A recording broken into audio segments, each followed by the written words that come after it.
Releasing within a week of Final Fantasy X, it's no surprise that the successor to Kudelka was overshadowed. The game is so different in tone, and of course, people flock to the game with a familiar name. We begin with a young Catholic psychic named Alice, who is being chased by a sorcerer so she can be sacrificed and fully resurrect a great and powerful demon. She is accompanied by the protagonist, Yuri, who is a harmonixer, an individual with the power to temporarily fuse with demons. Yuri and Alice take it upon themselves to stop the sorcerer, and encounter a number of different adversaries along the way, varying from demons and spirits, to the military, and even Yuri's mind. Another psychic, a CIA agent, Chinese shaman, and a vampire all join the journey and lend something new to the experience with dialogue, combat skills, and individual backstories that you get to explore. Of all the characters, Yuri has one of the more interesting ability sets, but one of the weakest and least appropriate personalities. He is a Japanese Russian with a traumatizing childhood, but he acts like a child, not getting his way quite often, and his dialogue is written in such a way that I find myself reading it with what is most likely an inaccurate and stereotypical Brooklyn accent. So much of the character just didn't feel authentic.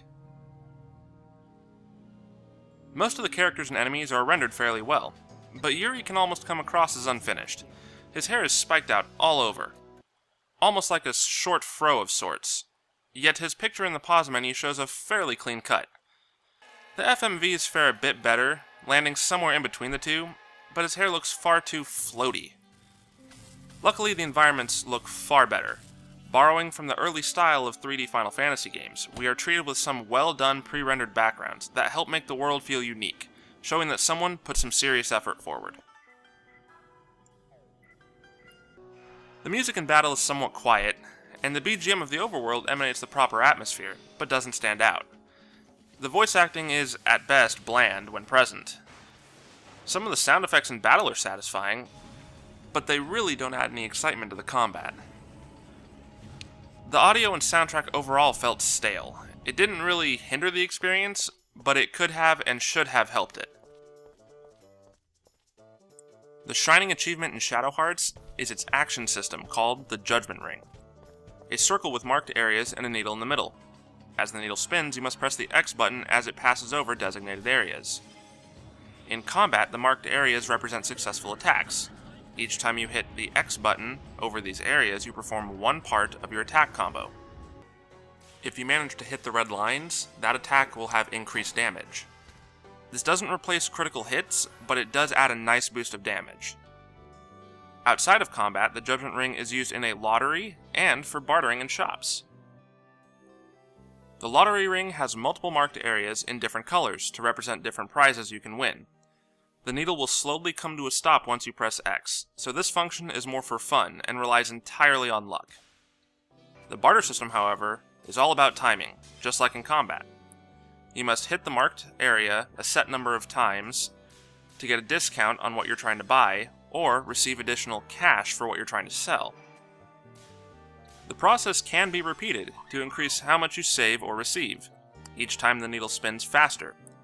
Should you even miss once, you are stuck with the regular buying or selling rate. The risk versus reward works incredibly well.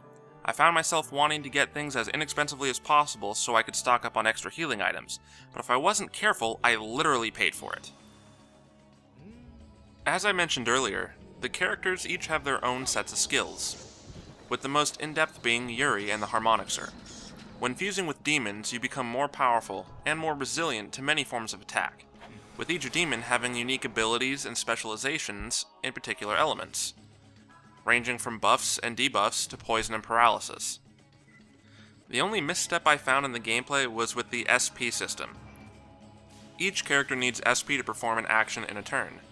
If the SP is at or below 0, then the character goes berserk until SP is once again above 0. This is frustrating and felt like a useless meter we had to manage. The only character who actually benefits from having high numbers of SP is Yuri, as it is required for him to transform. It's not perfect, but Shadow Hearts should not be doomed to obscurity. It brings an interesting story and a unique gameplay mechanic to the table, and in my book, that's enough to overlook most of its shortcomings.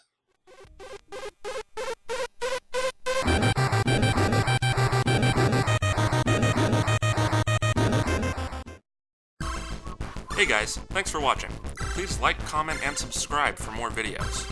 And if you liked this video, you might like these too.